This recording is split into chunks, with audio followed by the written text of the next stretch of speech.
Everybody, welcome to this week's episode of Hold the Mic. I am your host, Ryan Shead. This is my other host, Ian. Brother, how are you? What up, though? How you doing, man? We're doing good over here, man. No complaints. Much better than several people that we're about to talk about today.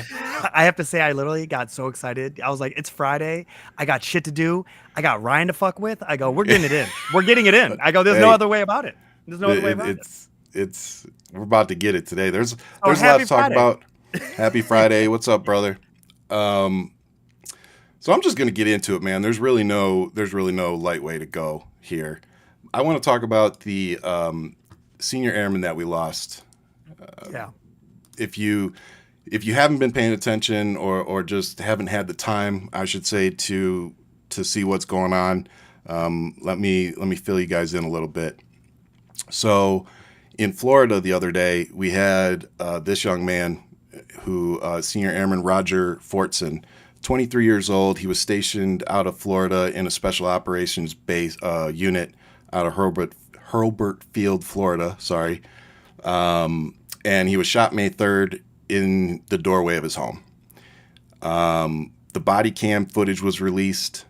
I believe it was either today or yesterday, which has sparked responses all over the map.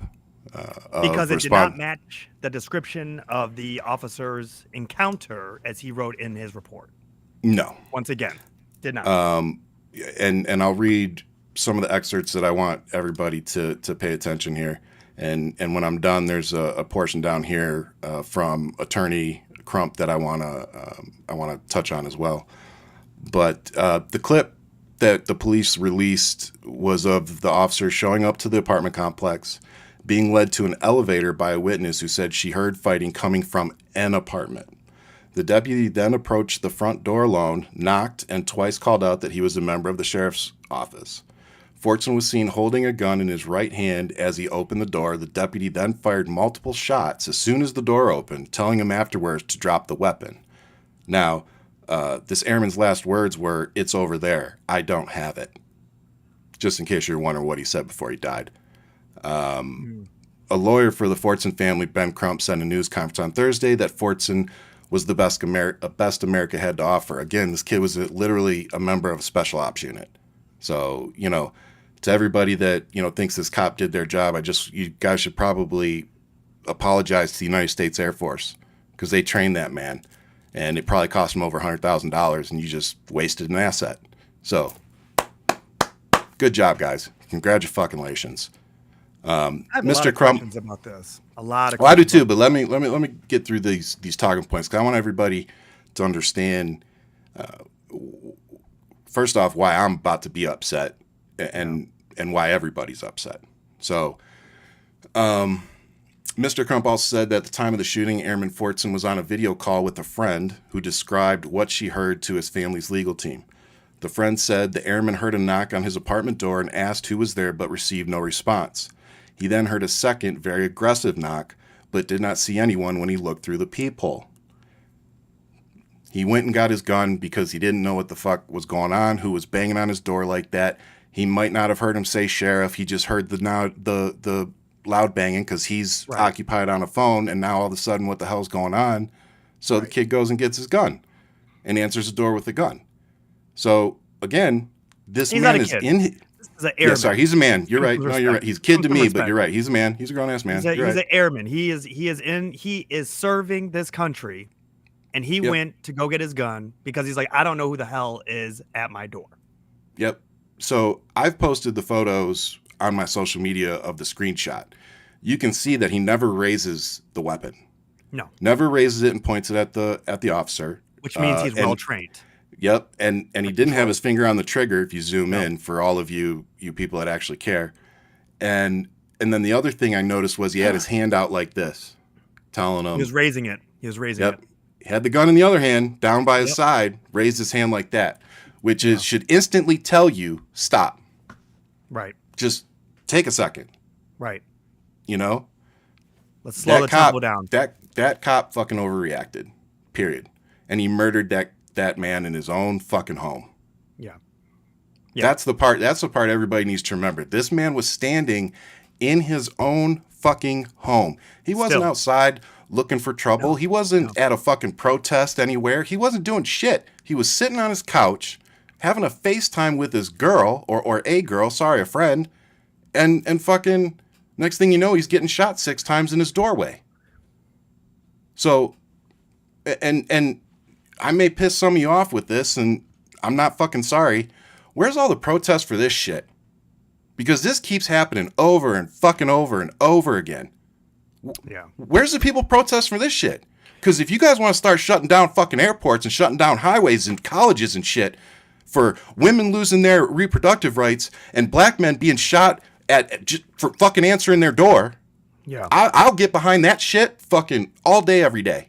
I am all about us as Americans getting in these streets for this, especially this. I'm tired of this shit. Killing a member of our military community who is serving, who is just doing their part.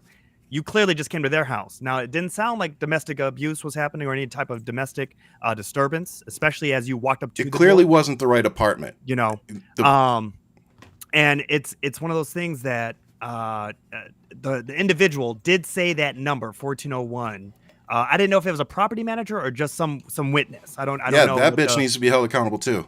Well, hey, look, I don't know how guilty this individual feels about that. This person was just executed.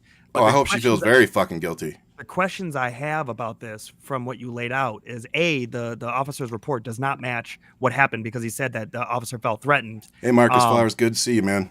Hey, Is that the Marcus Flowers? Yes, sir. Giving shout out to Marcus, man. We love what you're doing. Yes, sir. Please keep doing it. I'm watching, and definitely I'll be sharing some more of your stuff too. Absolutely, we're all paying attention, man. We love what you're doing. So what is interesting to me about all this, though? Yeah, Ryan, that's who we're talking about. What's interesting to me about this altogether is that I want to know where the NRA is, because we're talking about a legal gun owner in their own home, Second Amendment all day. Yep. Where are you at in this type of moment? And I'm glad you said that. And I just want to remind everybody, there's nothing illegal about opening your door and having a firearm at your side. There's absolutely nothing fucking illegal about it. That man did nothing wrong. No. Period. No. It's literally the level of control that he had, that he showed the cop as restraint of having the pistol at his side pointing down. Yeah. Shows you how much more trained he was with his firearm and in situations to de-escalate, because he had his hand of peace pointing up, like, let's slow this down. Whatever hold on. Let's slow this down. Now, the video footage shows that the officer goes up there without backup, first and foremost. Yeah. Doesn't hear any sound, so therefore then he knocks, because he starts on one side of the door as he's listening, and then he goes to the other side of the door, not in the peephole. So while he knocked and then backed over, someone's going to just be like, okay, well, who the hell's at my door? And then you're going to knock banging again, like that. And then bang again and say sheriff, whatever. But it's like, by the time you're banging again, it's like, okay, well, I went to my closet to get my shit. Like, I don't know who the fuck you are. Yep. And then you're a not special ops guy on top of it. You're wondering why this dude's fucking, checking his door with a gun. And in Florida, let's be serious. Trayvon Martin. Let's just give you one reason. Trayvon Martin. And by the way, let's talk a little bit more real quick about this police department. Something else happened in the same fucking department not long ago that's kind of similar to edgy cops that seem to want to fire their gun in inappropriate times. Tell them what it was, Ian. Very trigger happy. Ryan and I were briefly talking about this, and he literally said, this is not the Acorn story. And I go, the Acorn story? And he goes, Ian. And as he starts explaining the Acorn story to me, and it's the story of a perp is handcuffed in the backseat of a car, already in custody, sitting there. Cop cars. You can't just get out. And if you are going to grab a gun, good luck trying to do something with it. An acorn fell and hit the vehicle. Is that correct, Ryan? Yeah, the top of the top of the vehicle. Hit the top. An acorn from a tree falls and hits the top of a car. And the officer pulls out its weapon and shoots 22 times in the direction of the perp in the car. 22 times. Was it 22 times? 22 shots at the perp. What did he unload? Did he redo it and put more in? Don't you know that's how they play? Jesus Christ. I didn't know that it was that many times.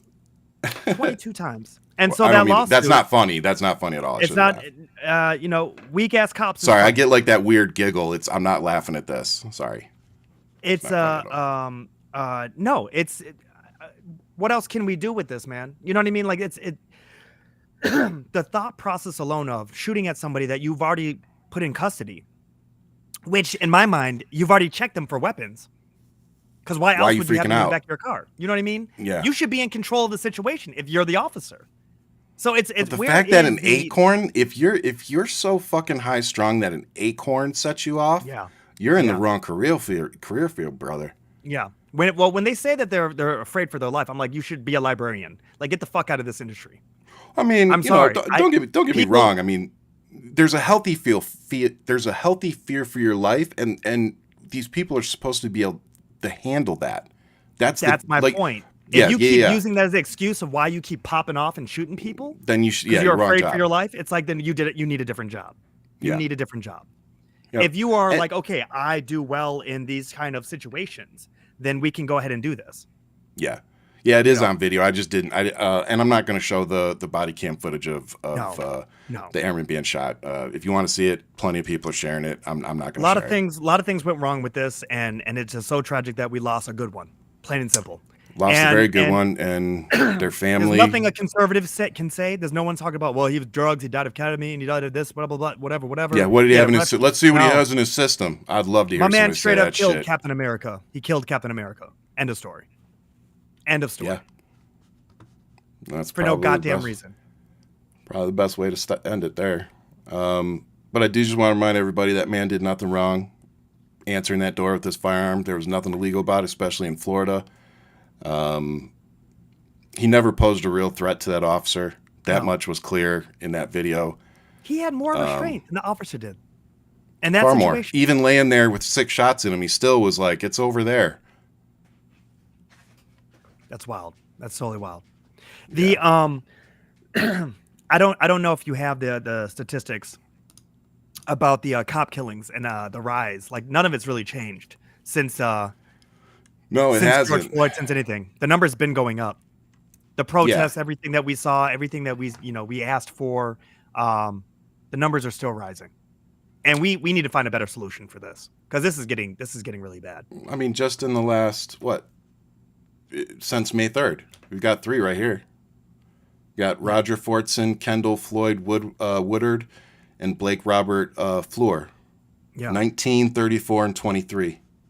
And the number's right there. It just says in the last 12 months. May up 1,000. 3rd, May 2nd, May 2nd, May 2nd, May 2nd, May 2nd, May 2nd.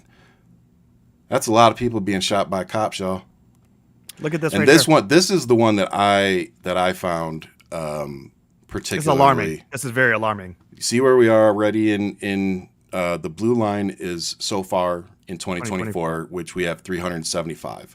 So if you look at last year, 2023, there was 1,162 fatal police shootings. We're almost And at you- half that. And you can see how high that's that top graph line. You know, for those of you watching the actual show, for those of you on the podcast, it's just a graph showing every year, 2022, 2021. So last year, 2023 was 1,162. 2022 was 1,095. 2021 was 1,050. 2020 was 1,020. Yeah. So it's just been steadily rising. But as you can see, the jump in the last 2-3 years has been pretty large, and it's growing. On the rise. It's been on the rise. Between and looking at 2024, we're just creeping up to halfway there, and we're not even halfway through this year. Yeah. Yep. Yeah. At this Since the rate- pandemic, look, it's since the pandemic that it's really. And think about that. All the height of the protests were in the pandemic. And these Of numbers asking are going for- back to 2016, though. So this isn't just pandemic numbers. No, I'm saying No, I know you aren't. I'm saying for context for everybody else. Got it. 2016, it was 958. 2017, 984. So I mean, there was one that was actually higher. 2015 was higher than 16 and 17. Okay, but as you can see, it's just steadily climbing. The last 3 years have been ridiculous, and we can't continue to ignore this and just say, "Oh, it's a few bad apples." I'm honestly, I don't subscribe to the all cops are bad talking point, but I will say that it's getting hard to keep standing up for any of the cops when this continues happening and I don't see any real big change. And more importantly, I don't see any real protesting going on within the police department to affect any change. Right. So it's like, it feels like everybody's kind of letting the culture stay the same, within policing, but we're all sitting out here going, well, what the fuck? I will never say it's all cops that are bad. My Me brother's neither. a cop. I can't. My brother's a Yeah. cop. I But know will good. tell you I know this, good cops. I will tell you that when you're within a system that demands Loyalty. loyalty, Yep. it demands you to follow their orders, and you already know that some of them are the blind leading the blind. Yep. And it's one of those situations where then you look at also regions, you look at the culture, you look at certain areas. Mississippi, perfect example. Like racism is very blunt out there. Yeah. I'm sorry.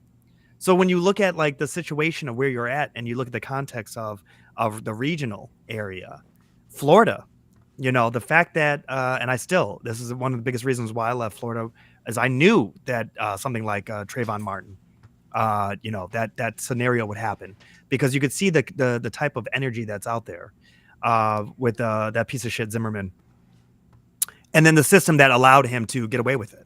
Yeah. And you're like, I'm sorry, that is somebody, an individual who is not trained with a weapon. Yeah. I've never been told to walk around with my gun and then start a fight with somebody and be like, self-defense. Wait, what do you mean? Yeah. Self-defense? You started some shit with them. How is that self-defense? Because you were losing You the walked fight. to him starting shit. Yeah. You know what I mean? Just because you're losing the fight doesn't mean it's self-defense. And so, but in this situation, and I really am asking all those card carriers, NRA, you have a weapon. You're in your house. Someone comes to your door. And I don't mean comes to your door and they have the wrong address. I mean they come to your door and they're like, we're the law. And then they gun you down in your own home. Yep. While you were minding your own business. Just because somebody, whatever patron, if they be the property manager or just some neighbor who got it wrong, but gave your address up. And so therefore, it's almost like swatting. It literally was like swatting. Yeah. But in real time, there was no video games or anything involved. It was just straight up right there. Pick that door right there. Get them. But this officer, no backup, no nothing, put themselves in a situation and then felt trigger happy. And that's the kicker too. I think when you said that, I was thinking maybe if you would have had backup, you wouldn't have felt so jumpy. I mean, we'll never know. It's a what if, but it just, yeah. I'm tired of bitch ass people having a shield and a gun. Yeah, fucking 100%. That's all I can say to that. Nope, totally agree. So, oh man. Glad you're starting the show this way, Ryan. Happy Friday. Yeah, happy Friday. Good way to start the show. Fuck.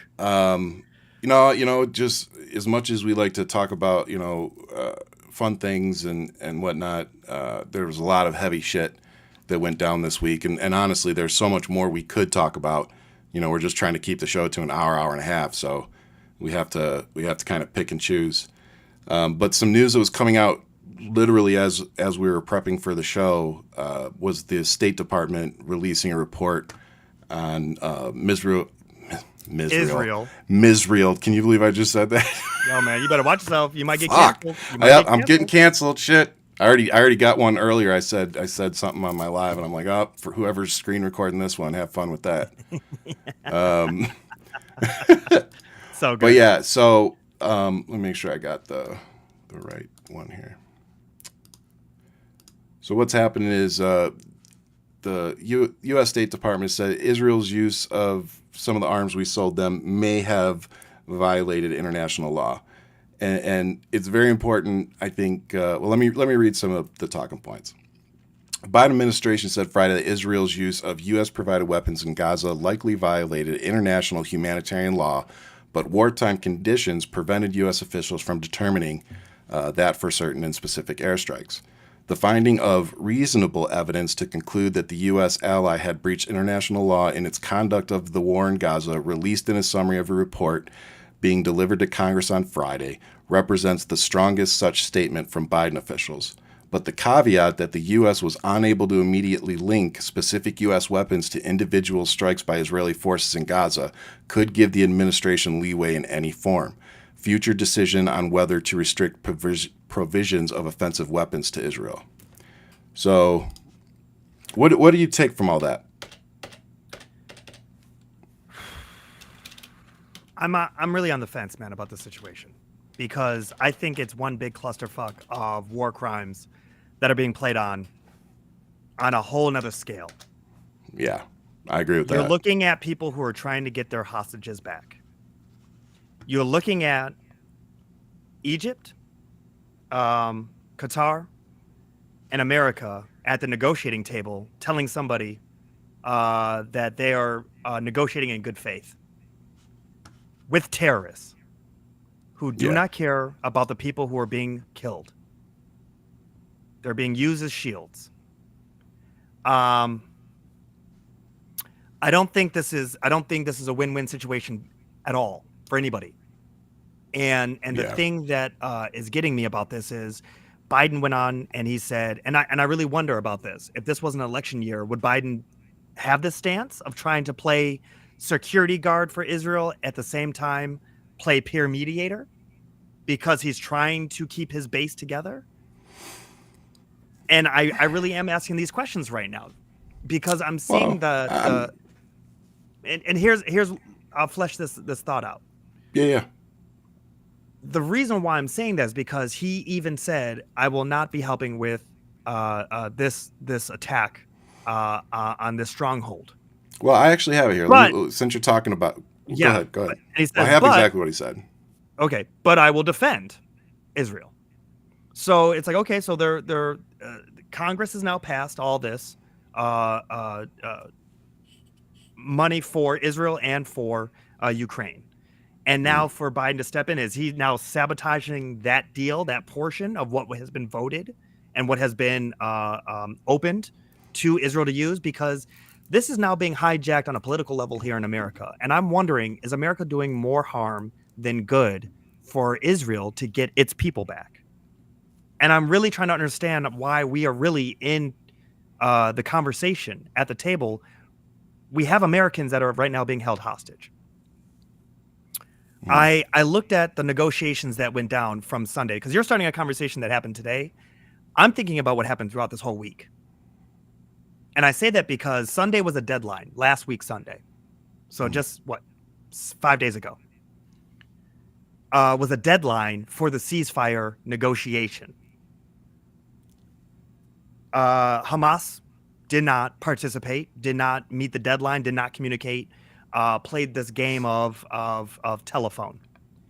Come Monday, when Israel's like, we are coming into Rafah now, and we are going to now move forward, as we said, if you would not come to this negotiation table, we will be in Rafah. Hamas says, we agree to negotiation, ceasefire. Everybody's like, wait a minute. And you're literally, the Gazans celebrating. We have a ceasefire. The deal's been struck. Nobody on Israel's side has been part of this conversation because the deal was made with Qatar and with Egypt. And then the PR game is wild to me, Ryan, because that news spread like wildfire. All news sources were like, Hamas agrees to a ceasefire deal. But nobody understood what the deal was. And I actually deep dived into what that deal was that they agreed on, Hamas. Can I read a couple things for you? Go ahead. Hamas agreed to 42-day ceasefire period. During that period, Hamas is freeing 33 Israeli hostages, dead or alive. That was never a part of the deal. So they started changing elements in their deal of what they wanted to offer Israel. So with 33 dead or alive, they were going to return. Hamas then was going to, and it was going to be in 3 phases. So phase 1 was going to be the 42 days, releasing 33 dead or alive. And then they were going to release the Israeli hostages on the 3rd day of the agreement.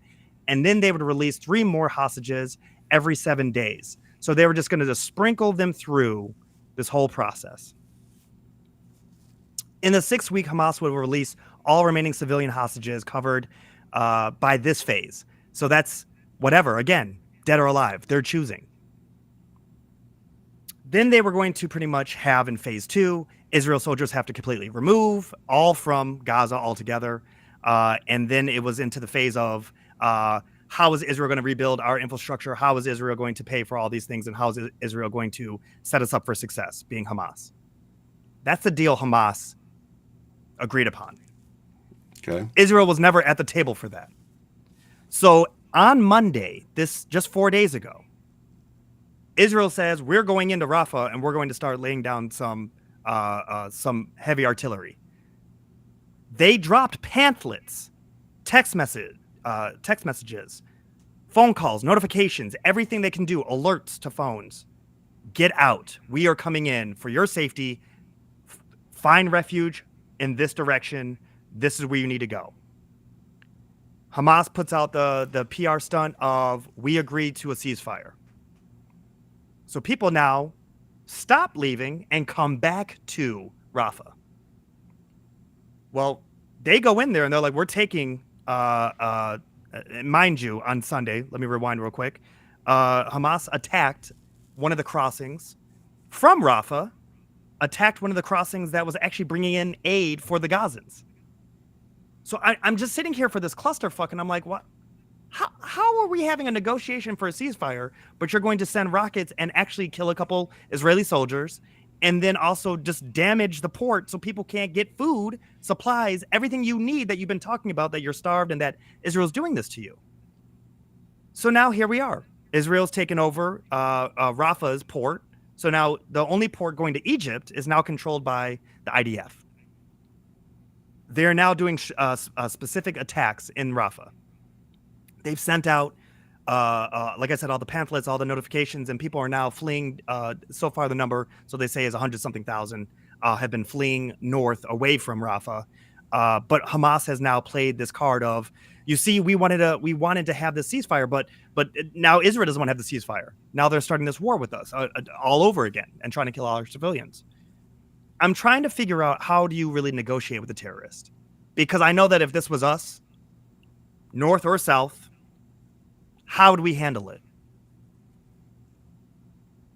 And this is the part that's so puzzling about it, because then we have these conversations with America where they're saying, well, we can't really participate with this. And it's like, okay, we have a dock that we're trying to build in the sea that all these college kids learned about with their chant. And we're looking at what we're trying to help and how we're trying to bring supplies in. But I ask again, are we helping or are we hindering the process of Israel getting its people back and bringing this actually to an end? Because I feel like we are really empowering Hamas. But I want to know more what you think about this report coming out that Israel itself may have committed crimes. Like that's the question. The report says may. Yeah, may have. That's what I said. I'm saying it says may. And I'm saying to you in this situation is, okay, but people are going to get hurt in this situation because of how it's structured and because how Hamas is fighting. I don't know how you fight this war. It's I said to you months ago that no one was going to win this. This was going to be very ugly, and it's going to be very brutal.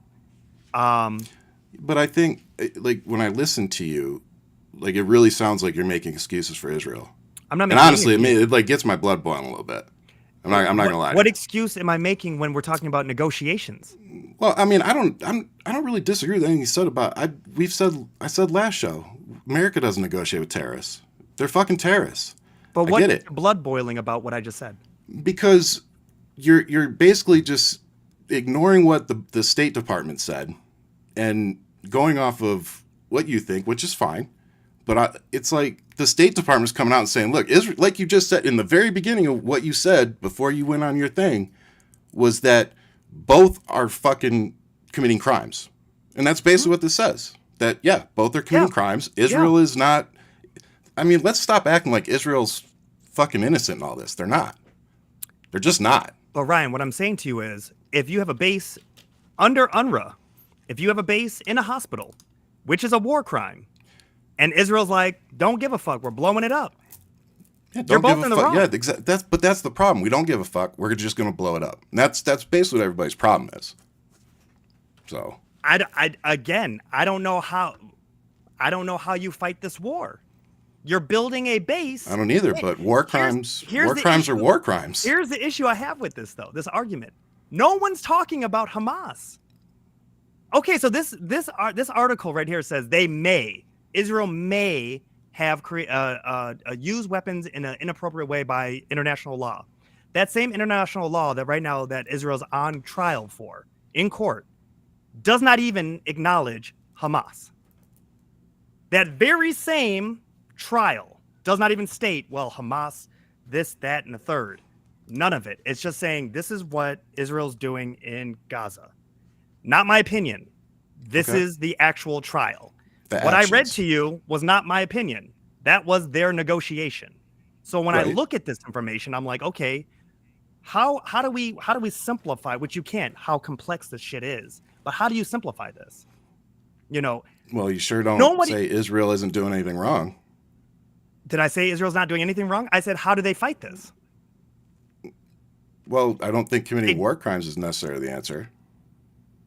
May. They said they can't. And I said May. I didn't. I've been saying May. I read it exactly as it's written. That's what I'm holding on to from what you said. May have.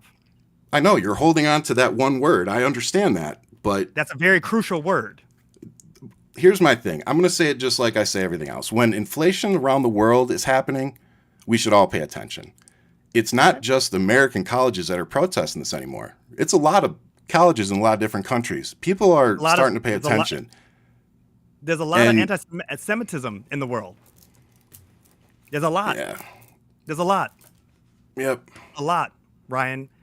When we look at what people and who's funding the colleges, when we look at what's happening right now, it's a lot more. There's something going on deeper than just, there's the kids who are just protesting. Oh, I don't disagree. Taking over Columbia's building is not just some protesting. There's some anarchy that is implemented in there. Mm-hmm. The fact that we're talking about one state of just Jews, that is going right now to war. I don't see any of this happening in Darfur. I don't see anybody talking about Sudan. I don't see anybody who's actually having the same type of energy that you're talking about with war crimes than any other war that we've been seeing right now. Are we funding those? Are we sending any of those? Look at Ukraine. Look at Russia right now. We're part of that one. Yeah. Where are you going with that one? No one's going to world court with Putin right now talking about that he's now going to be tried for war crimes. I'm just saying there's a certain caliber. I think it's been brought up many times.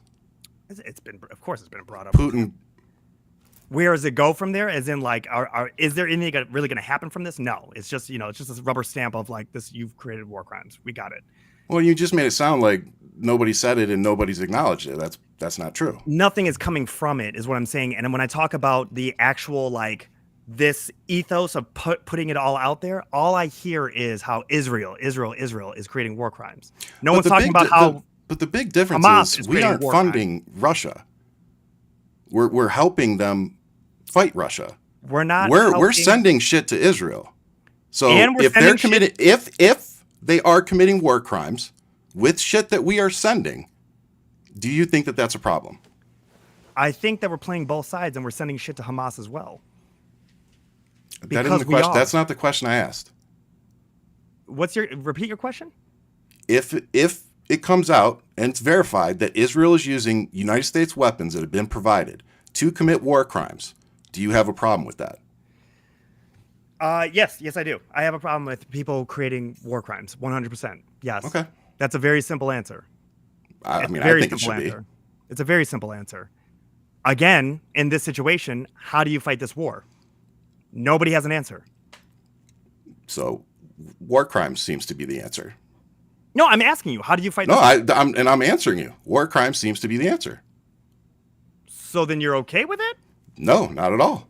So how do you fight that's what's happening. So we know what is happening. Right. How would be another path to go for this? Again, like you said, it's very complicated. And at the end of the day, I'm going to stick by what I always say. We don't negotiate with terrorists. Terrorists aren't going to negotiate in good faith. But again, I'm not sitting here saying I have a better plan, but when you're going to start shooting rockets and shit at a bunch of innocent people because whatever the fucking reason is that they are still standing there, that's a war crime. But I'm waiting for you to finish that sentence because you're stopping a little sooner. Of what? It's a war crime. You're shooting rockets at people who are being used as a shield by they're innocent people. It's a war crime. Organization that's literally Still a war using them crime. as a shield. Still a crime. That's why I'm asking you, how do you fight this? How? I don't know, but I think calling out war crimes is important, no matter who it's coming from. I said it about Putin, and I'll say the same fucking thing here. Okay, so is Hamas creating war crimes right now? Well, Hamas is, yeah, they're terrorists. Of course, isn't that why this whole fucking thing started? So it's just like when we did our war against terror.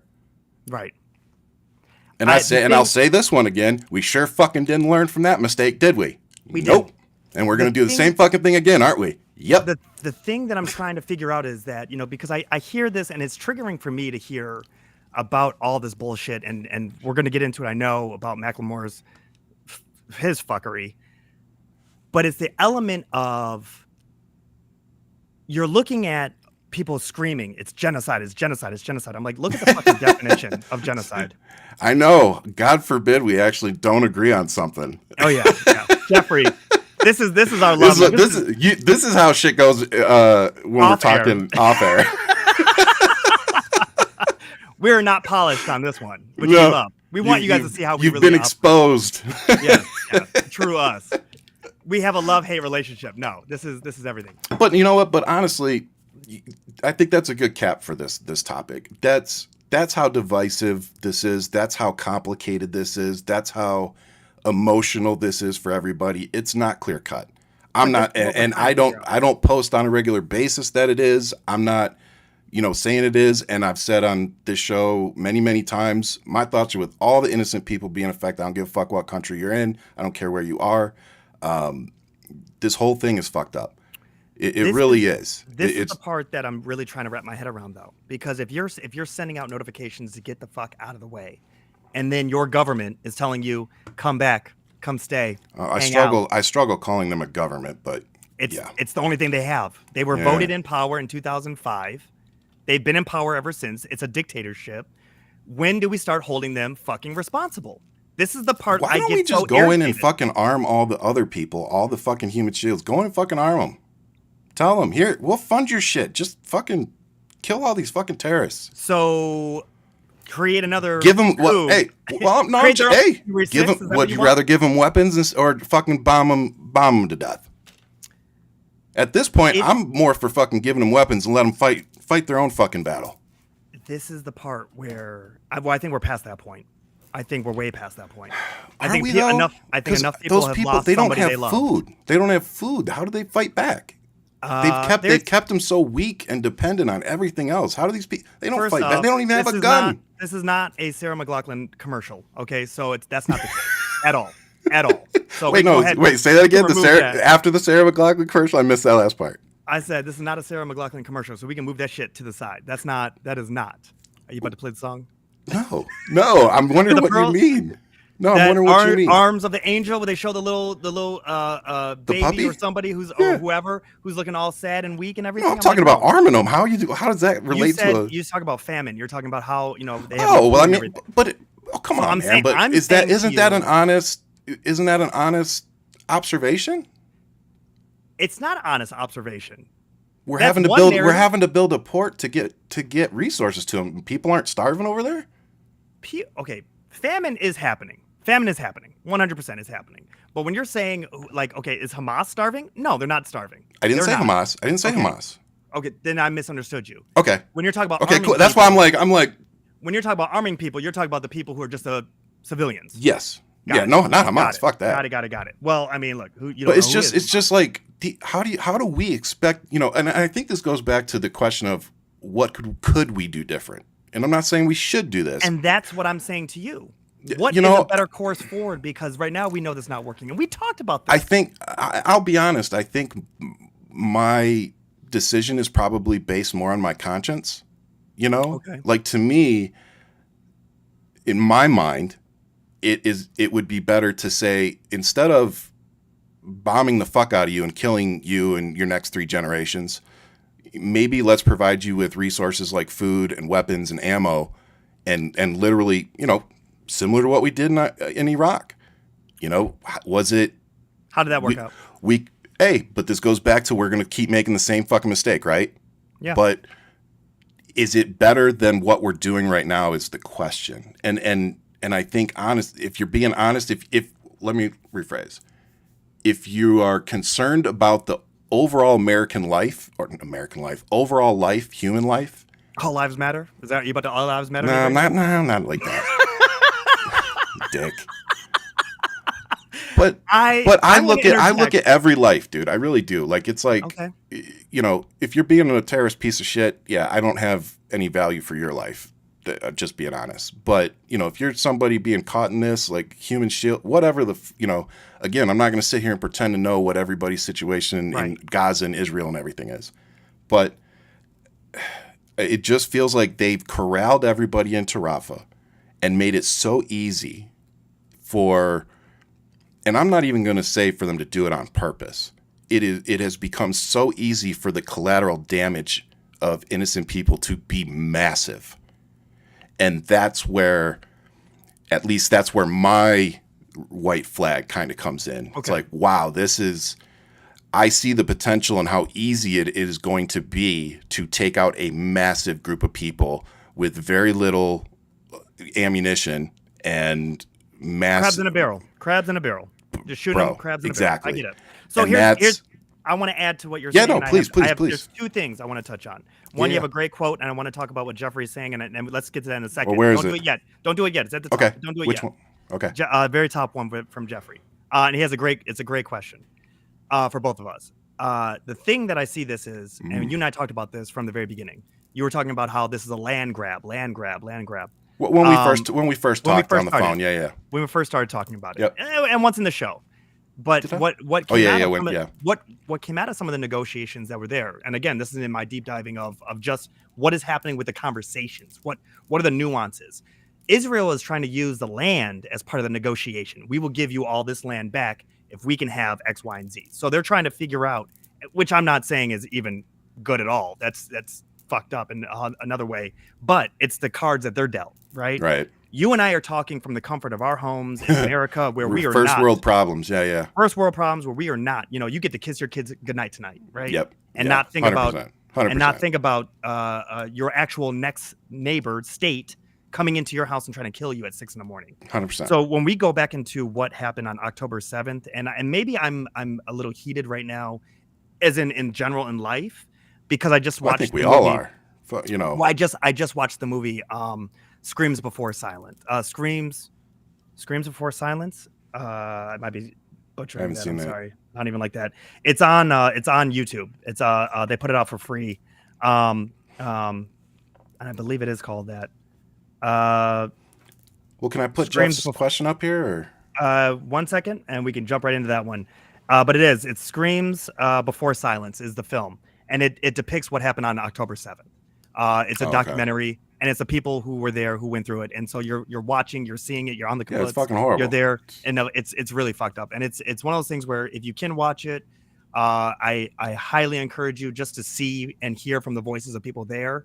But I only can say to you, watch it if you can stomach it, and if you're in that space where you can handle something like that, because it's tragic, and so that's really on my mind playing right now, of thinking of your another country coming over and then slaughtering in the way that they did, and fought the way they did, and used rape the way they did, and then to have on October 8th, 9th, 10th. People dehumanize you and say that you had this coming, because that's the backlash that started. And when you talk about the undertones of the anti-Semitism that is now flourished and has boomed, and you're talking about even the anti-Muslim movement, and you're looking at this and you're like, guys, how has this always been there?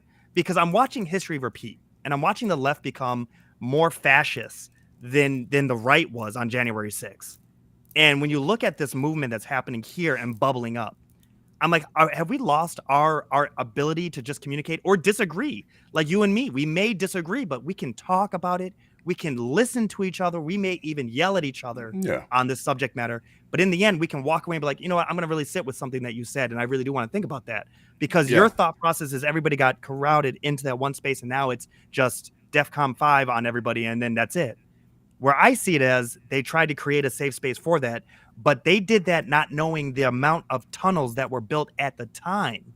Now realizing that that is a headquarters for where they have created all the tunnels. Because keep in mind, when they did all this moving, they didn't know the infrastructure. It's like a They fucking didn't ant have, farm. and they didn't realize that at the time that they had everybody moving that direction. So now that they're like, okay, go that way, so we can now actually get in here and get in these tunnels. And they send out the messaging to say, get out of the way, go to safety. We'll try to get you safe over here. And people have fled. People are fleeing to safety. But then your government, which I'm sorry, your government is terrorists, telling you, we made a deal. Stay. Now you're looking at the shield all over again and being used as pawns. And that's the part where I'm like, how? How do we fight that?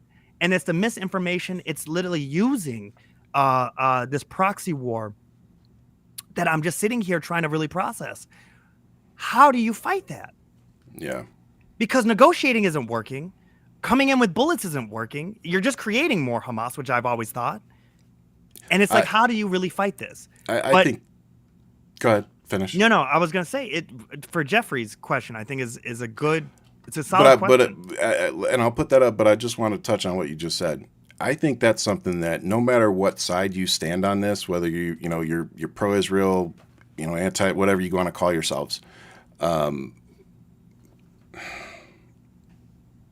is that we are, whether we like to admit it or not, we are creating the next generation of extremists. They may not be called, by that next time, they may not be called Hamas. They may be called something else. No. But you can bet your sweet ass in 10, 15, 20 years, all these kids and young people that are being traumatized, losing their parents, their family, getting left alone, they're going to grow up to be, most of them are probably going to grow up to be extremists. And they're going to want revenge. And that's going to be a product of their environment. I think that might be ingrained in some individuals, not for everybody. I can't generalize everyone. Yeah. But I think that you're looking at that. Keep in mind, most people are saying death to Israel, death to America, because they have this in their minds, the long game, that they will win eventually. They will wipe out these democracies or these countries that they feel are impeding on them, that are taking away from their religion, taking away from their resources. The deep rooted anger and the level that we're seeing of people celebrating murdering. Because when I look at October 7th, I look at today, you don't see anybody from Israel calling and saying, I killed 10 Gazans today.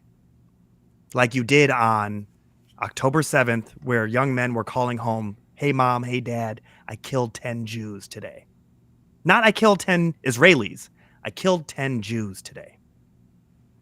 Yeah, I mean, No one's talking about Hamas's sister, one of the head dude's sisters, is getting health care in Israel right now. Actually getting like medical treatment to take care of her medical issues. Figures. Like when we talk about, and we always said this is cousins fighting. When you talk about how intertwined this is, when I listen to some individuals online, social media personalities, whatever, try to make this a black and white issue, I just shake my head because I'm like, where the fuck are you getting your information from? I know you've never been so far from a black and white issue. I'm like, you've never been to Israel. So how are you talking so bravely right now about what kind of situation this is? And honestly, my thing at this point too is if you are not some type of, if you have not done some serious research on the history between, these people and how far it goes back, seriously, sit down, be quiet. It's okay. We don't know everything. You don't have to know everything, but don't act like you do. Right. And that is a big problem going on. Not just on the college campuses, it's everywhere. It's everywhere. You have a lot of people, And you'll notice if you go look on my social media platforms, I do not post a whole lot about this because I But you're getting realize. canceled. You're getting canceled, man. Well, there's a fear of getting canceled. I'm not gonna lie about that, but No, but I like that one you said. You didn't have to tell me you're leaving. You just leave, motherfucker. yeah, yeah. You ain't gotta announce your departure. Just fucking go. I died. I go ahead, Ryan. Fuck them. But it's just, if they can't you know, handle your opinion, fuck them. and that's my thing, and I approached it from I'm not saying anything one way or the other about Israel, Palestine, or Hamas. I'm saying we have things here that I would like to see people get as outraged as they are about Right. things going on here. Right. You know, how do we make fear better? How do we make? And fear it better? is it's really hard for me personally, and I'm sure you too, Ian, to watch a young black man get shot in his own doorway and not see at least the same fucking level of outrage, because this isn't the first time. It isn't the last time. And until we stand up and get as outraged about it as we are about what's happening in Israel and Palestine and with Hamas, it is going to continue to happen. So Which I is hope. why I think there is some deep-rooted anti-Semitism that does exist, much like how people realize Well, I how think that's racist evident. That's become evident. Yeah. it is become evident because the quiet part is being said out loud, but at the same time, it's the reason why people don't care about seeing a black person get killed in America. They expect it, regardless of their status. Yeah. They expect it. Sad Where truth. they don't expect is to have propaganda thrown at their face, where they're seeing buildings being blown up and drone footage of these massive graveyards, where you're like, but you don't know the whole truth. So how are you just running with Yeah. whatever story? And Yep. I always go back to that. They bombed a hospital, but it was just a fucking parking lot. And it's like, what the fuck is going on? Why are people in such a rush to put out whatever misinformation? And Take that was. a fucking step back. That's why even this article may have. Okay, Hey, well, I want the I real said it. fucking evidence. I know you did. I said the article. I didn't say you. The article. I want the Well, I real mean- evidence. This is what our report shows. I'm tired of this pussyfooting because it's. Well, I one of mean, I those think the things where- report has some details in it. I mean, of course, It I was does, reading a but- very, generalized version. Yes. But yeah. But May is in there, and I want a actual report. This is how our weapons have been used. Yeah. I want a report. If you're going to report, But at least they're give me a being report. they're being responsible and saying they don't have that information. Of course. You know what I'm saying? Like they're not. Of We course. don't know which. We don't know which bombs were used where yet. But But what it makes me think of? It makes me think of Comey with Hillary. We may have some evidence on Clinton during this election in 2 weeks. We may. Fuck off. I don't know. okay? That's a similar comparison, but Fuck off is all I can say to you. Like, give me fucking evidence of, like, here we are. We are the U.S. government, and we have major intelligence. Give me a fucking report. I don't want to have May. But to this question from Jeffrey. So Jeffrey asks, do you feel that Israeli government speaks for the majority of the Israeli people? So, and I don't know if you chalk this up as the Israeli government. I'm not sure that Netanyahu speaks for all the people of Israel. I think what was happening going into October 10th, it seemed like a lot of the Israeli people actually didn't agree with what he was saying or doing. So I don't think everybody in Israel's okay with it. But at the same time, I'm sure there's people that are all different levels of things, right? There's probably people that are very invested, probably people that don't care. There's probably people that don't even realize how much is going on. There's just all different sorts. I think the government is doing the best with what they have and with what's going on. And I'll end it again saying the thing I keep saying. I'm not sitting here saying Israel needs to negotiate with terrorists, because we don't negotiate with terrorists. Well, at least we shouldn't negotiate with terrorists. It used to be our thing. So I do think it's very hypocritical for us as Americans to sit over here and say, you guys need to go negotiate with those terrorists over there. I definitely feel like a hypocrite saying that, because we wouldn't do it. So to expect another country to do something that we wouldn't do just seems wrong. So I think it's a solid question, Jeffrey. And It is. what I will say to you is this is the most extreme conservative government that Israel has had. I think that Netanyahu has been in power way too long. I do not think he speaks for the Israeli people. And I can tell you some of the biggest, largest protests are happening in Israel against Netanyahu. The people do not stand with him. They want the hostages back. They want a peaceful resolution. There are tons of Palestinian, tons of Muslim, tons of Christians, and tons of Jews who live in Israel. It is a collage of culture and people that do not think in the way that is this government. That's a good point too. Yeah. The biggest thing that we all need to keep in consideration of this melting pot is that it's the only melting pot in the Middle East. It is the one place that people of all descents, regardless of religion, can flock to and be safe in. This is why I'm tired of hearing about apartheid. I'm tired of hearing about genocide. People are trying to paint Israel as this place that is like a horrible war crime in itself. And it's like, it is the only democracy in that region, which should be taken care of because it is constantly under attack. There's a reason why it has the Iron Dome. With how they're flexing their power, I think is a different conversation that Ryan and I do talk about a lot outside of this show. And we do tread lightly on what we want to bring to this show because we wanted to give you guys a taste of it today. But at the same time, it's so complex where it's like, it's hard to navigate this conversation, but we do want to talk about it. We do want to navigate it. We want you guys to think about it. The people of Israel they want their hostages back. They want their daughters. They want their husbands. They want their fathers. They want their mothers. For God's sake, there's a fucking baby that's a hostage. They want their people back. Yeah. That's it. And the fact that if the people were returned today, I'm sure not one more fucking bomb or shot would be fired from Israel. But if Israel was to put down their guns and their weapons and everything and just hand it all over and say, we want a peaceful solution. Yeah, definitely can't. Another fucking October 7th would happen in full blast. Yeah, and Hamas has gone on record saying they would do it over and over again. So how do you negotiate with somebody who tells you they want to kill and rape you over and over and over again? Intifada globally. I don't know. I honestly think the privilege of all these college kids, especially at Columbia, was on full display. And it really does show you that I don't care how book smart you are. There's a lot of fucking idiots who go to college. And there's a lot of fucking idiots who are failing upwards. And we need people like Marcus Flowers, which I love this man. We need people like Marcus Flowers who are in power, who are speaking reason. To a lot of folks and trying to be there for their actual constituents, unlike Marjorie Taylor Greene, who got booed the fuck out of. You know who wouldn't get booed? Is probably Marcus Flowers on the floor. Fuck Marjorie Taylor Greene. So, shit. No way. No, he fucking didn't. So somebody's saying Agent Orange has apparently picked Katie Britt as his VP. Holy shit. Please tell me this is... Oh, God. Please tell me this is real. Is this happening live while we're fucking on the... No, it's not. If this is happening, then I'm telling you right now, it's game on. It's game on. Trump is in no rush. That's 2 days ago. 2 days ago. 2 days ago. I'm not seeing it.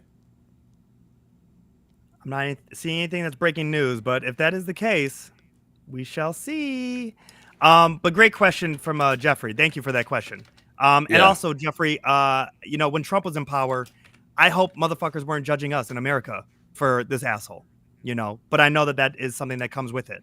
How did we vote for somebody like Trump? Now, look, if we vote for Trump again, you know what? America's a fucking asshole. I'm just going to tell you right now. That's where we're at. So. Yeah, I'm not seeing anything saying that he's picked her yet. We'll have to... We shall see. So where are you hearing that at? AO News on the It's Twitter not in feed? any of the big news sites yet. Yeah, I'm not seeing anything yet, so I don't want to say that yet. So sorry guys, I'm not sure if he's picked her yet or not. I'm not seeing anything yet. So man, but if he picks her, holy shit! Like that's the one that did the response after the State of the Union, right? That's the one. Yes, that is the one. Oh Lord. Lord. Yeah. Put her in the kitchen. Oh Lord. I mean, she's a perfect candidate. Put her in the kitchen. That's how they see women. Put her in the kitchen. So she is exactly what they want. You are 100% right about that. Put her in the kitchen. Holy shit. Man, So I yeah, hope he picks her. I fucking hope he picks her. So let's speaking of see. Trump fuckers, Thank God that we have the freedom to say whatever we want. So there we are. Yeah, the cursing is probably why we don't get as many views as we could. But by the way, again, like, subscribe, and hit notification, guys. We really appreciate you. You guys are keeping us afloat. More than afloat. You guys are keeping us coming back. All right. Yeah. I really. And next time, Ian and I will actually throw blows next time. So you definitely want to set up the. If there's a Ryan versus Ian, I tell you right now, you talk to me like you talk to that one little motherfucker, and we're gonna have problems. I'm gonna come after you. I'm telling you right now, that will be a fight. All right. I don't fuck around like that. Joey, baby, Joey. He actually just replied to something today. Shout out to Joey, man. She announced it. She announced it and reported. Okay, I gotta go. Okay, so we're gonna talk a little bit about Steve Bannon here, real quick. So Steve Bannon, the appeals court has decided that they're going to uphold his contempt of Congress conviction, which I believe he's looking at 4 months in jail. So my question is, I read this, and maybe somebody in the comments here knows the answer to this. I read that so it says a 3-judge panel of the U.S. Court of Appeals for the D.C. Circuit rejected Bannon's challenges to his contempt of Congress conviction, for which he was sentenced in 2022 to 4 months in prison. The judge overseeing the case has allowed him to remain free while he pursues his appeal. So what happens next? I mean, it's the federal appeals court. The only other court to go up to would be the Supreme Court, right? So that's correct, and I believe that he's going to go meet his buddy Clarence Thomas, whose wife Jeannie Thomas was right there with him for January 6th. So, see, going back to, this is why we don't negotiate with terrorists. Hey, man. Yo. Just saying. It's the proof is in the pudding. This is a very, very serious election year, and I don't like to just say that and throw that out there. I do absolutely think this is a very serious election year. And I wonder how it is going to turn out, because you do have this weird branch that is, the conservative who are QAnon and whatever the fuck. And then you have the moderates. And I don't know if the moderates are going to be able to actually steady the ship. Because now the left is, like we said, they're just as fucking crazy as QAnon, and they're not even listening to reason at all. There's no even fucking point in arguing with any of them online. But it's one of those things, man. Bannon, looking at Clark, I'm really wondering what the fuck. Who? Go ahead. Really wondering about who? No, don't finish that. Jeannie Thomas. Clark. Clark is one of the lawyers who was trying to get in the hot seat of being taking Bill Barr's spot. Gotcha. Okay. Being the top cop. He was trying to take that seat literally on January 5th, 6th to do what Bill Barr wouldn't do. Yep. But to see all these individuals get in line with Trump, like just get right back fucking behind him, I'm like, where is your spine? Where's your fucking spine? Yeah. And again, where's Jim Jordan? He fucking never showed up. Yo. These man. No, he's looking for his impeachment for Biden. That's where he's at. Yeah. Him and Comer. Good luck with that. Speaking of morons, we have a reason to believe that RFK Jr. may have had more than a small portion of his brain eaten by this worm. What the fuck, man? I'm sit saying down. I don't. Just sit down. My question is, you're not your father. Sit the fuck down. Is all I gotta say. What do you mean he's not his father? He's fine. Who the fuck wants to listen to that for an hour during a State of a Union? Are you fucking kidding me? Oh, fuck. Fuck. And then so Mr. I don't believe in vaccines came out and said that he will leave it up to a woman to have abortions up till the day of birth. It's up to, like, dude, are you fucking stupid? You couldn't even handle that fucking softball lob of a question? It's up to the women. It's up to the doctor. Leave it up to them. I'm not a That's all you had to say, you stupid Yeah. motherfucker. But you were Yeah.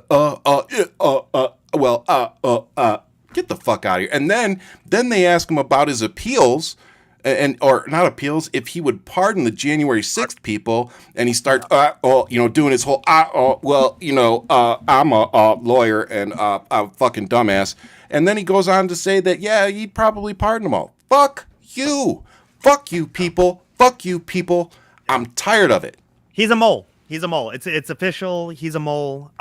Between him and his billionaire VP, who's fronting the bill for a lot of things. Oh yeah. For sure. And she's suspect. She's suspect. We got to look into her. We got to look into her. As hell. We got to look into her. And it's one of those things. I'm sorry. It's let alone the fact that he has, a portion of his brain missing and still yet the carcass of this worm up in there. A, how did it happen? B, I don't give a fuck. C, next candidate. You're not your father. Sit the fuck down. He sure fucking isn't, man. Brain worms, though. And his direct quote was, "A worm got into my brain and ate a portion of it and then died." Probably got fucking food poisoning. He's taking Alex Jones fucking snake venom. Is that what's happening? Oh God. Yeah. He's a mole. He's a fucking mole. On to the next. And a fucking weirdo. I'm sorry. He's a fucking weirdo. All right, so on to what everybody wants us to talk about, the Kendrick and Drake beef. Oh, are we in Feelings Friday? Is this Feelings Friday? This is our Feelings Friday. Kendrick versus Drake is our Feelings Friday. We are back on Feelings Friday. So me personally, the best, without a doubt, part of this has been the fact that Joe Biden has officially used one of Kendrick Lamar's diss tracks to troll Donald Trump. And I just have to say, well fucking done to whoever is managing that and got that one done. And then the best part too is you look at Kendrick Lamar on top of, gotta get rid of that first. So Not Like Us breaks the record for biggest single day streams of a hip hop song in Spotify history. Yeah, but you want to know how fucking petty this man is? This is my level of fucking petty, by the way. Kendrick Lamar removed the copyrights from his recent diss tracks for content creators like me to make money off them. That is some petty ass shit, and I'm here for it.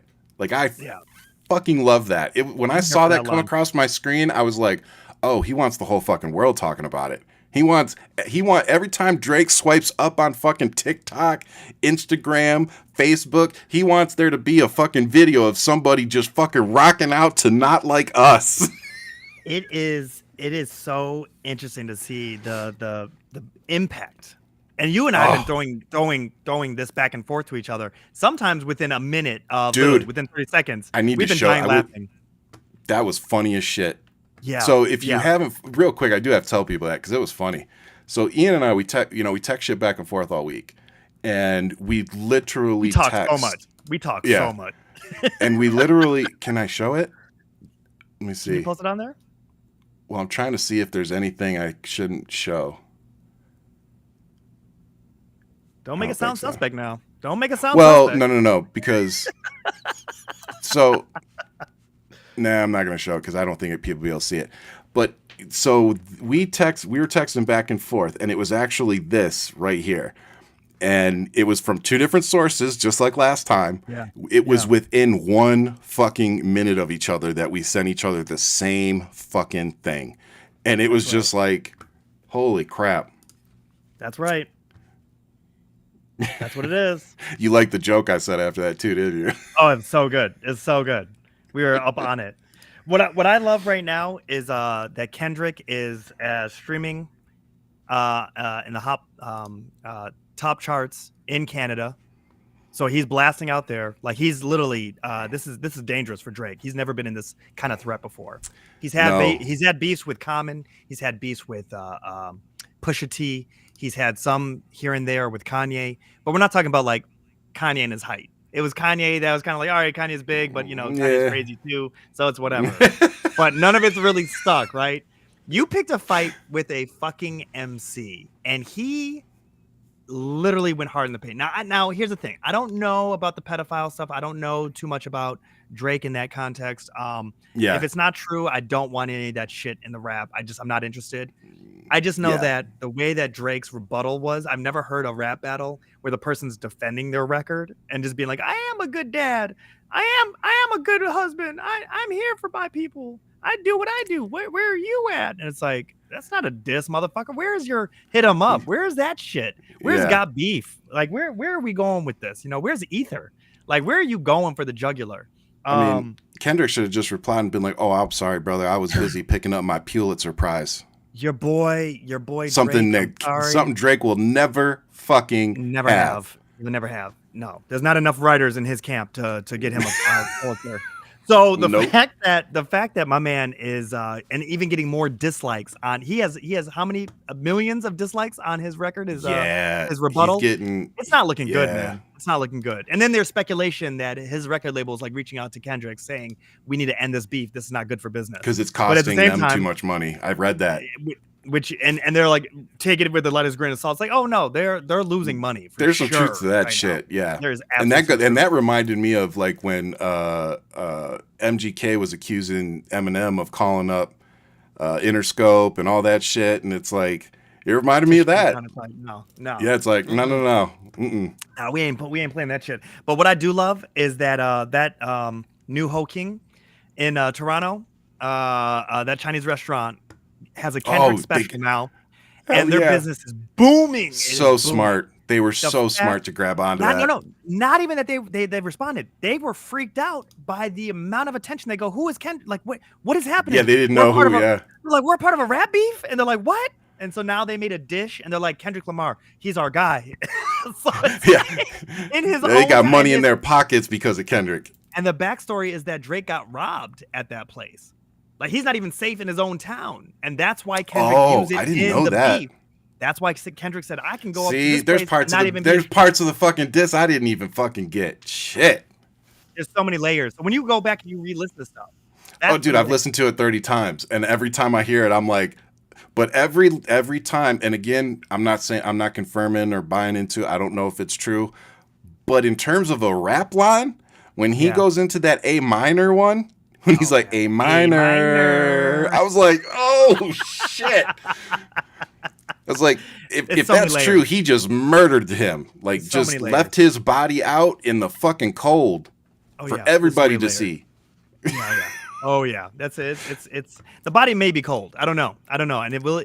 Right now, the fans are butchering Drake, so we'll see what happens. I think Kendrick's being smart now. He doesn't need to drop anything new. There hasn't been a response. There hasn't been a response from Drake's camp worthy of a response yet. Whether there will be or not, I don't know. But people are picking at the carcass that is Drake. And Kendrick, all I can say is it is great to get this much music from Kendrick. Then I'm like, just keep it going.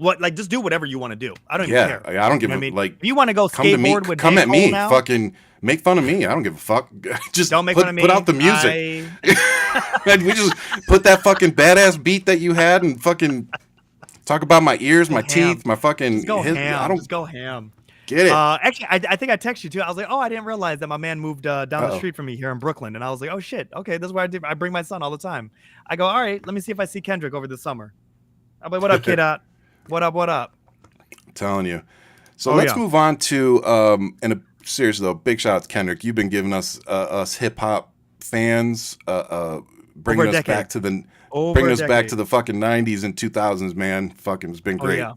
Oh, yeah. So, but let's move on to today's episode of Stop Making Stupid People Famous. And this week we have Mac fucking Lamar. Yeah, speaking of rappers. Yep. So, brother, take it. You know what? Here's. I actually want to know what you think of this to start off with. Because were you a fan of Macklemore when he came out? Because I really thought about his resume. There's a couple of his songs that I thought were bangers, you know. Let me ask you this question. Macklemore or Kendrick Lamar? Kendrick Lamar. Because Macklemore got the Grammy over Kendrick Lamar on that year for Best Album. And guess what those albums were? I don't know the fucking name of Macklemore, but I know it was Good Kid, Mad City. 2014 Grammy. No shit. It was the year And that then in Macklemore. 2017, he fucking comes and gets a Pulitzer. Of course. But it was the 2014 Grammys, the 56th annual Grammys that Macklemore won, and he actually texted Kendrick and said, "Man, you got robbed tonight, man. I was rooting for you." And it was that moment that I realized that Macklemore was a bitch. And this is at the height of him with all his thrift shop and all his bullshit singles. That was like, okay, you got to catch your song, but your album's trash. And you clearly had the vote. It's politics, and I already knew that Grammys were trash from that moment on, because what Kendrick created from that moment of Good Kid, Mad City. If you guys haven't heard that album, or if you haven't listened to it in a while, go back and re-listen to that album. It's a stunning depiction of what are you gonna say? Why people act like he fell off? Like, I don't feel like Kendrick Kendrick moves at his own beat. That's what I'm saying. Like, Kendrick he is at that hasn't fell level off. Like, Kendrick is at that level where when we talk about an artist and you see their trajectory, you see where they've started and where they're going. yeah, Kendrick is up there with the greats. Oh, fuck, for Macklemore real. is a fucking one-hit wonder that happened in 2014. Okay, he will not be in the. He will never be in the conversation with. I don't even know the name of that Biggie, fucking album. Tupac. No, nothing. Yeah, And so the reason that he's now like back in the spotlight, he's an again, MGK. He's an MGK. Who? So the thing is with that is that Macklemore coming out with this fucking whatever this song is, that he's now pro-Palestine and all this shit. This is fucking white guilt at its best. Okay, I don't know where the fuck my man. He's from Seattle. He literally lives in a place that used to have tons of Native Americans, and he's talking about being an occupier. And it's like, I want you to really think about your fucking life, man. Like, really just think about this for a second. You're not relevant. And that's You're why we stepping need to into teach an arena. better history. You need to teach schools. better history. Public schools have failed some of us.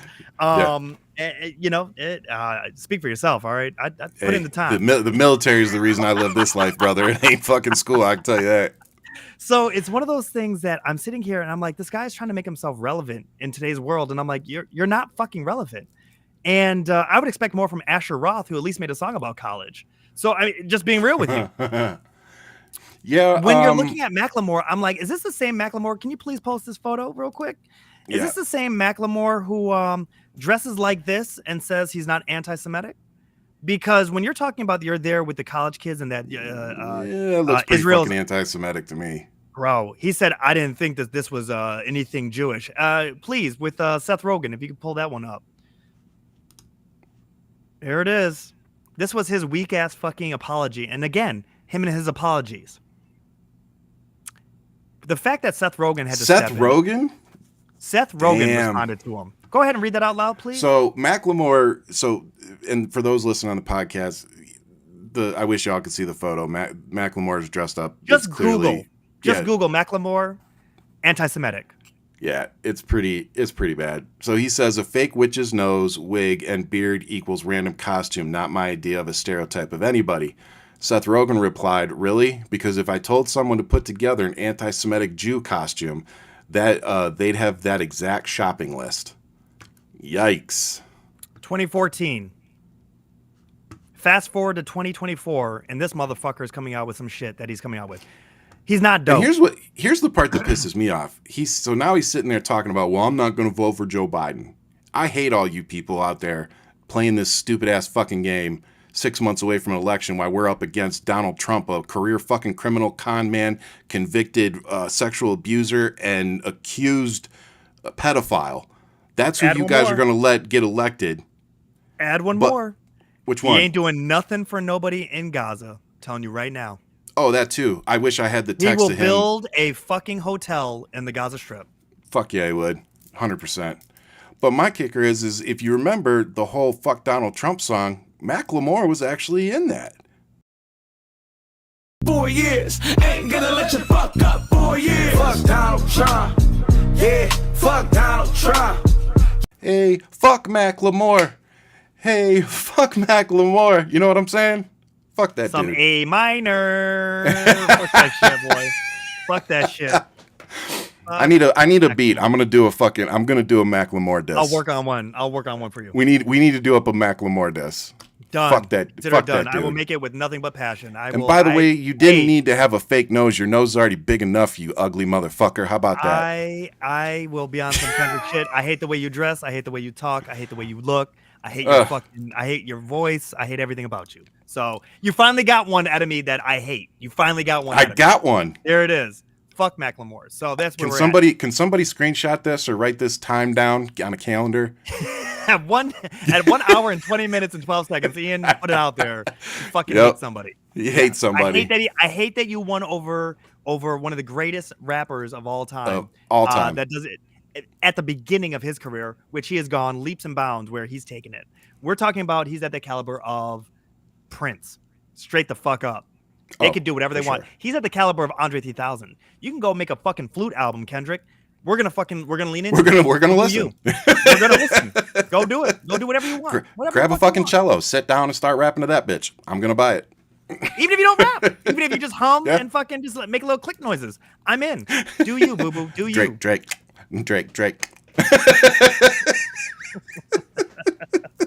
Fucking wild. Man. Oh fucking man. Wild. Okay, so yeah. I'm gonna go through these last two. Let's try to wrap the show up at an hour and 30. So I want to talk a little bit about Tesla real quick.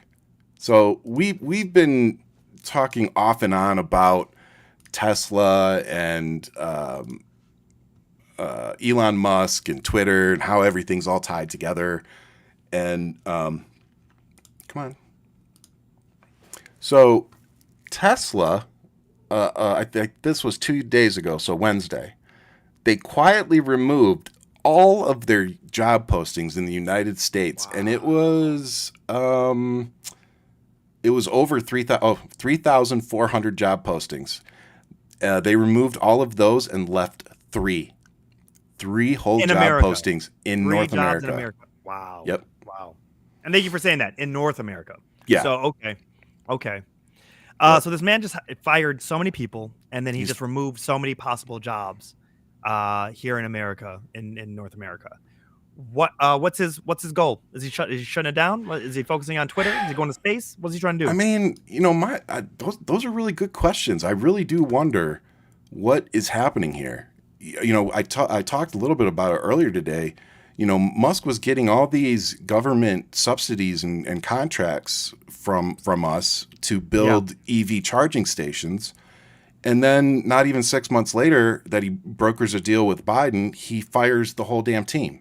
Right. So are you doing that to purposely sabotage this? Like that makes no sense to me. Well, if your whole company is built on electric cars, and you don't have a vested interest in building a charging station infrastructure. Yeah.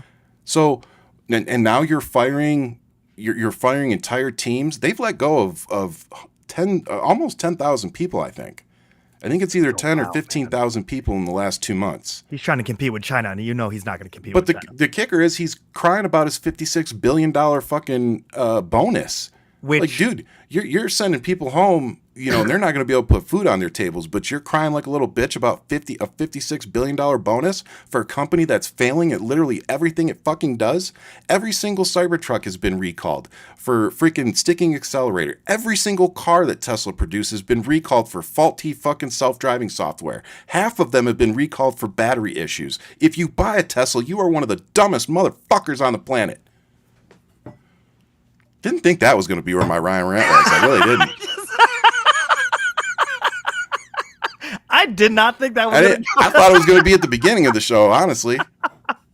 So I do not disagree with anything you just said. I was just only going to say to you that I could see why he's trying to get that 56 because Twitter is not going to pay for itself. All right, he's trying to. Remember, he still has loans for that shit.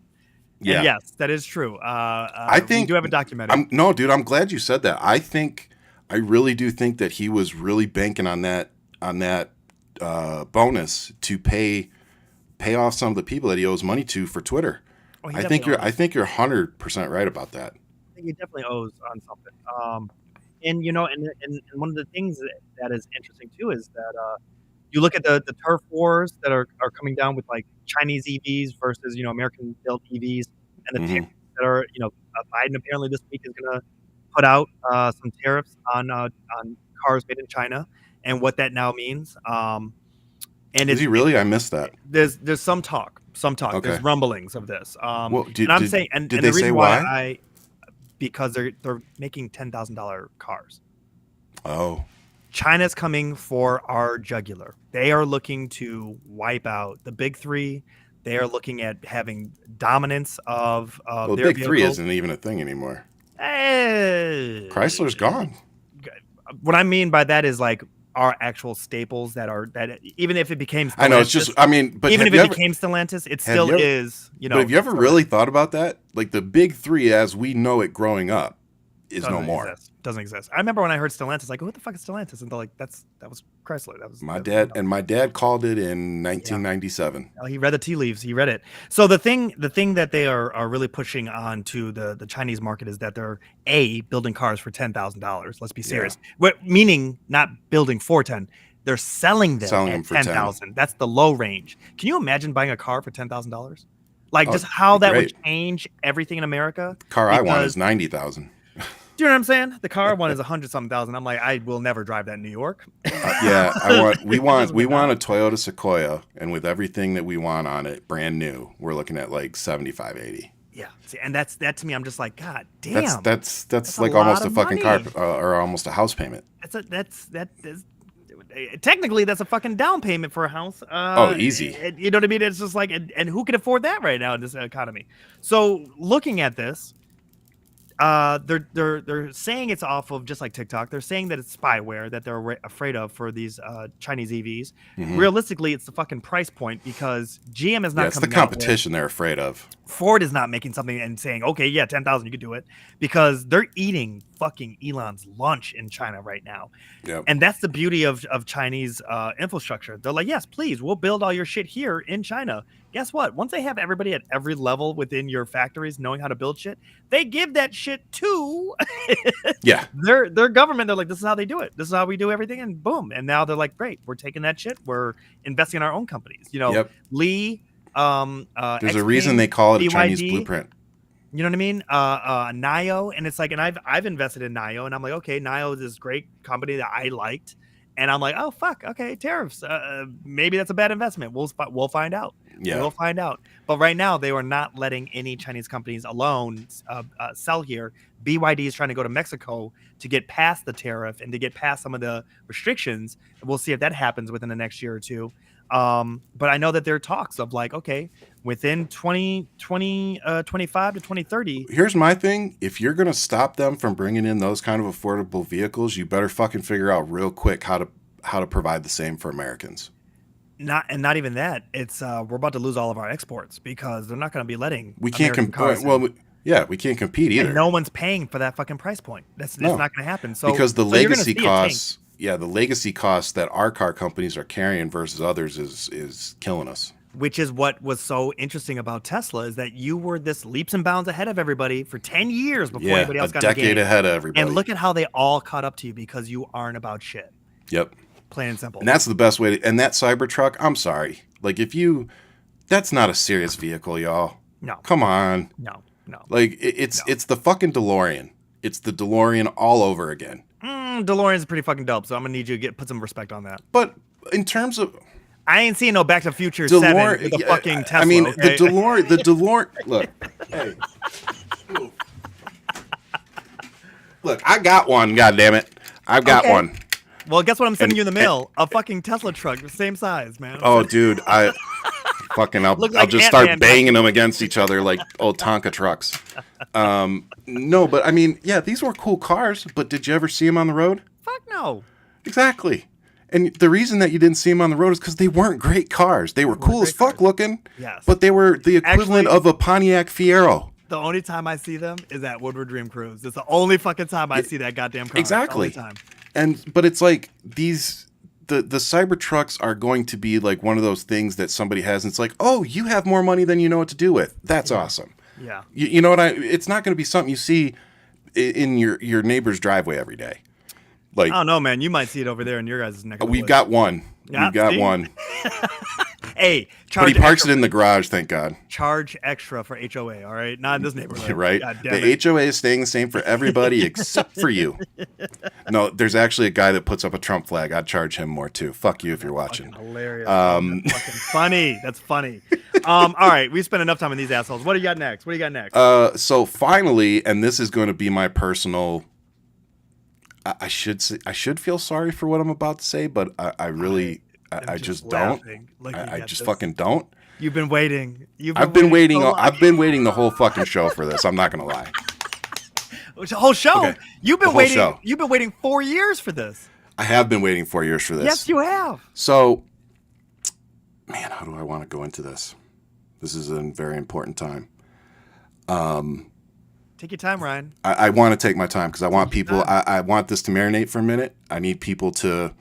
I need you to stop what you're doing. If you're sipping coffee, if you're watching TV, I just need you to really put everything down for a second and just listen to my voice as I tell you this beautiful news that Baron Trump has decided to enter the political arena as a Florida delegate.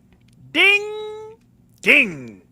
Now, you might be asking, Ryan, why do you feel or seem so giddy about this?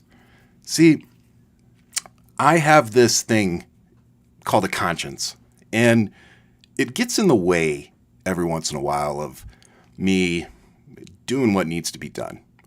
And one of the things that my conscience wouldn't allow me to do was make fun of Baron Trump because he was a kid, he was under the age of 18, and he didn't choose that life. And he didn't choose that life. So, I wouldn't want anybody coming after my kids.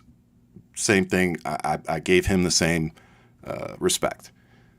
Now, that being said, that grace period has been announced that Baron Trump is going to be a Florida delegate. So now I can officially roast this motherfucker, and I am so goddamn excited about it. I can't fucking wait. Like, the memes are coming. This little motherfucker. Okay, he's not little. He's taller than me. So this big motherfucker right here, I cannot wait. But more importantly, I want you all to really pay attention to what's going on here because I've been telling you for a while that they are trying to set this fucking family up to be the next Kennedys. The reason Ivanka is staying far away from daddy right now is so she doesn't fucking hurt her brand. The reason Saudi Arabia invested $2 billion into the Kushner family and her ass is because she's next up in fucking line. And do you want to know who's going to be up next in line after her fucking 8 years? Baron fucking Trump. Yeah. So guess what, guys? The fucking gloves are off. He wants to get into the political game. He's been standing back watching his fucking daddy for the last fucking 2 years, and particularly the last 6 months, get his fucking ass handed to him on a fucking daily basis by the media. And this kid said, I want some. Good, motherfucker, because we're going to give it to you. I'm going to give it to you every fucking day. You want to get into politics? You want to be like your fucking, your uncles and all them fucking drug addict pieces of shit rapists? We're going to put you in the same fucking boat. My first question is, has anybody sexually abused you in that family? Because there's a bunch of fucking weirdos in there. And then my next question would be, have you sexually assaulted anybody yourself yet? Or is that something that happens when you turn 21 in the Trump family? And do you have any fucking idea of what was buried in the golf course? Because I know your little ass was there, and I just want to know what's in that fucking casket. Because sure, it ain't no fucking body. It's some goddamn documents, and I want to know what the hell they are. So goddamn it, Baron Trump, we're coming for you. You better be ready. I hope you got a thick skin and a fucking diaper because you're going to need it. And did you ever raw dog a porn I star knocked like my your light. dad? So these are just questions that we need to ask. And that is a good question. How do you feel knowing that your father was fucking a porn star without a condom on while you were sucking on your mom's nipple trying to get milk? I'm just wondering. Because your father doesn't give a flying fuck about you. And if you haven't noticed yet, you, Baron, are a little pawn on the chessboard of your father. Okay? If you don't do what he wants you to do, you're going to be you might as well be Tiffany. You'll be written out of the will. He won't even fucking hang out with you. Don't put any fucking weight on because then he won't want to take any pictures with you. I believe he calls him Melania's son. So just let that sink in. There's rumors that he says Melania's son. So we'll see what happens. But Jeff said, "Uh-oh, the lid is off." the lid And is by the off. way, Baron Trump, can you just say, like, he looks like if you put him in an Adidas jumpsuit with a fucking wife beater on, he looks like a Russian that'd be coming to you looking for fucking money, like banging on your door, like. He looks like the dummy. He looks like the dummy that actually comes to your door that doesn't have really much going on up here. I want to hear him talk. I want to hear how he sounds. I am eager to hear him talk. I've never heard him talk. That's what I'm waiting for. I mean, if he opens his mouth. If he opens his mouth and sounds like Ivanka, I'm going to be concerned. Because, listen, I know y'all may not agree with me or whatever. Ivanka's dangerous. She is dangerous. She's dangerous. Ivanka's fucking dangerous. Katie Britt, fucking idiot. Yeah, Ivanka? She's an idiot. Dangerous. Ivanka, dangerous. She's actually, you can say whatever you want about her. She's not stupid. No. And she's kind of like Stormy Daniels. You know what I mean? Like, she's very intelligent. She's intelligent. She knows how to speak. I caught it. Donald Trump wants to fuck her. You know what I mean? Like, a lot of things there. You know, a lot of things there. For those wondering, Stormy Daniels said in court that Trump literally told her that she looks like her daughter, right before fucking her. Yeah. That's totally normal. Yeah. Yeah. Jesus. There we are. And so, that guy wants to be the president. Like, I feel like that was my positive for the week after that, but it might be your positive that Baron Trump is fucking on the table. No. That might be your positive, man. That might be your positive. I think it, all joking aside though, hey, the kid has decided he wants to get into the political arena, so let's welcome him with open arms. It's open. Yep. It's open hunting season. Well, I'll start with what's your positive? My feel good. And Jeffrey really came in. I have to say, Jeffrey, you came in on this chat a number of times with some great comments. And yes, I love X-Men 97. If you guys have gone back in a couple of episodes, I've been raving about this show. Jeffrey, you're on point. You still haven't watched it. Here's what I'm going to say to you.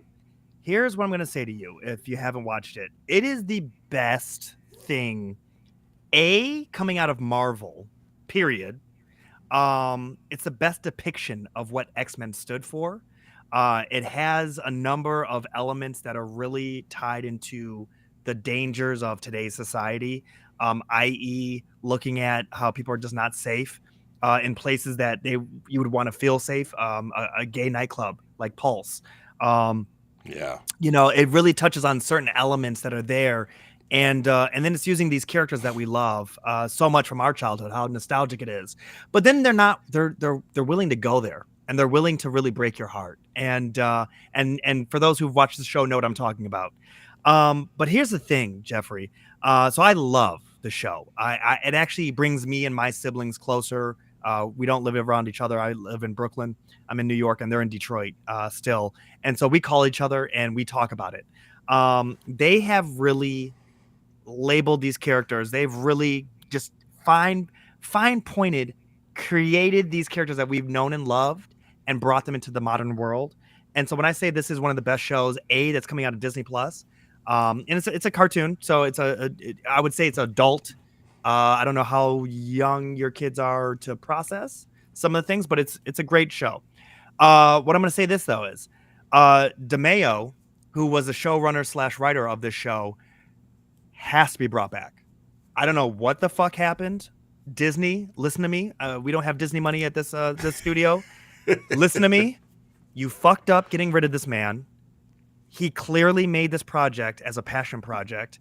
He knows the brand. He knows the characters. He knows how to move this shit forward. You better bring him the fuck back if you think about a second season and a third and a fourth. Like you've stated, saying because it's such a huge hit. He is what makes this show a huge hit. Bring him the fuck back. I don't know what he did. I don't know what happened. I don't give a fuck. Unless it's something. Yeah, I was about to say, unless it's something. Unless it's really fucked up. Yeah. But we're just saying right now, bring him the fuck back. Yeah. So that's my positive. X-Men 97, check it out. It's almost wrapping up for the first season. Where they've gone, it is. It got serious real fast. Yeah. My positives for the week were actually neither my TikTok or my Twitter were hit with violations. I think this is the first time in a long time that none of my social media accounts were hit with something. Because what happens is every time you get hit with some type of violation, it throttles your account. Like TikTok, it can be 2 weeks, it can be a month. Twitter, it's like 5 days to 2 weeks. So it's like every time that happens, and there's groups of people that literally they band together to come attack accounts like mine because they have nothing better to do. But yeah, it was just nice. So it doesn't mess with my paycheck. And so it was just nice for once not to have to battle with the weirdos and TikTok and Twitter. And you don't get a response from Twitter. They never respond. I don't think they have anybody working there anymore. I do. I send their customer service shit. And I'm like, hey, I got this. You hit this with a violation. I don't know why. Crickets. They're the Comp USA of this generation. That's what's happening right now. Yeah. That's where we're at. That's where we're at. With that so said, good. No violations. So we're not no pushing violations. We're not pushing hard enough, is what you're telling me. That's all. That's all I'm hearing from you. Yeah, we need to push harder. The Ryan rants aren't enough. God, that's fucking good.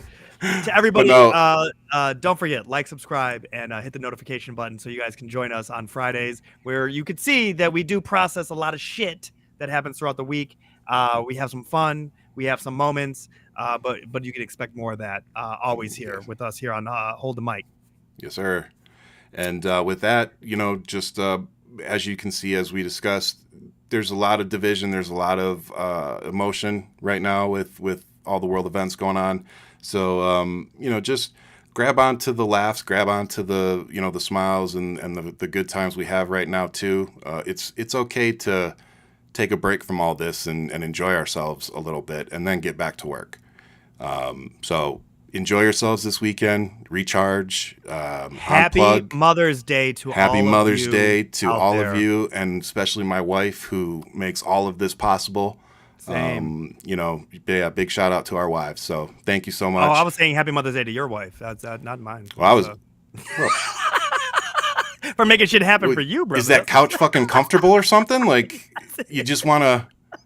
I'm trying to test. You want a pillow? Because you're about to be on the fucking couch, bro. You have a beautiful little boy over there. And nah, man. Happy played Mother's Day 5 to fucking minutes in that little game. Yo, Ryan, you got a couch, brother? I got kicked out. I got a beanbag right here for you, brother. It's big. Happy No, Mother's guys, Day. but seriously, Love thank you guys. so much for tuning in. We really do love you. We appreciate you. We do not have a voice without you amplifying us. So thank you for tuning in, spending your an hour of your Friday nights with us. Well, 2 hours when we run our mouths.